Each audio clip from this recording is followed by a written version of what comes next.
আজকে আমি আপনাদের মাঝে নিয়ে আসলাম ইলিশ ভাজা। ছোটবেলায় কিন্তু সবারই মনে আছে ইলিশ ভাজা খেতে মজা। তো চলুন, তার জন্য কি পরিমাণ কি লাগবে তার জন্য প্রথমে কিন্তু আমার লাগছে ইলিশ মাছ। তো ইলিশ মাছগুলো পিস পিস করে কেটে নিয়ে এখন আমি সুন্দর করে ধুয়ে নিচ্ছি, যাতে কোনো ময়লা কিংবা কোনো রকমের ময়লা আবর্জনা না থাকে এবং পরিষ্কার হয়। তাই তো আমি কয়েকবার ধুয়ে নিলাম ইলিশ মাছগুলো, যাতে ইলিশ মাছগুলো দেখতে একদম থপথপা সাদা হয় এবং দেখতেও সুন্দর লাগে। ইলিশ মাছ ভাজার জন্য এখন আমি প্রথমে দিব হলুদ গুঁড়া 1 চা চামচ, 2 চা চামচ। অবশ্যই কিন্তু একটা কথা মনে রাখবেন, আদা রসুন বাটা দেওয়া যাবে না ইলিশ ভাজার সময়। তারপর আমি 2 টেবিল চামচ মরিচের গুঁড়ো দিয়ে দিলাম। ধনিয়া গুঁড়ো পরিমাপ মতো দিয়ে দিলাম। ধনিয়া গুঁড়ো দেওয়া হয়ে গেলে এখন আমি একটু সামান্য পরিমাপ মতো লবণ দিয়ে দিব। ওই যে বলেছিলাম আদা রসুন বাটা ভুলেও দিবেন না। কিছুটা আমি পাতিলের সাথে ঝাঁকা করে মাখিয়ে নিলাম। এখন আমি একটি ছোট বেবি কড়াইতে তেল দিয়ে আমি এক এক করে ইলিশ মাছগুলো দিয়ে দিচ্ছি এবং সুন্দর করে ফুলে ফুলে উঠছে এবং তার সাথে ভাজা হচ্ছে। আর সাথে যদি সরিষার তেল না দিই তাহলে কি হয়?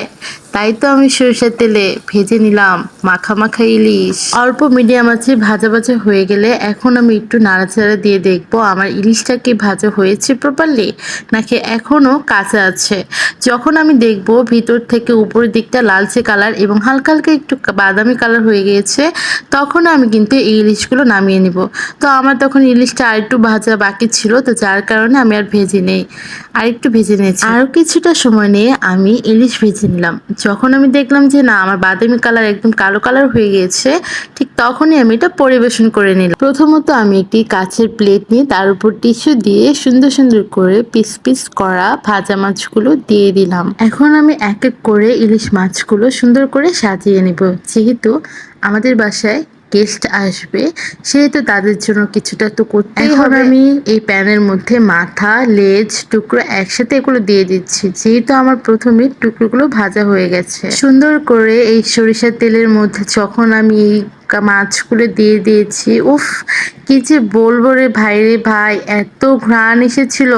তো যাই হোক, তারপর আমি আবার এগুলো ভাজা যখন হয়ে গেল তখন সুন্দর করে চারিদিকটা উল্টে পাল্টে উঠিয়ে নিচ্ছি।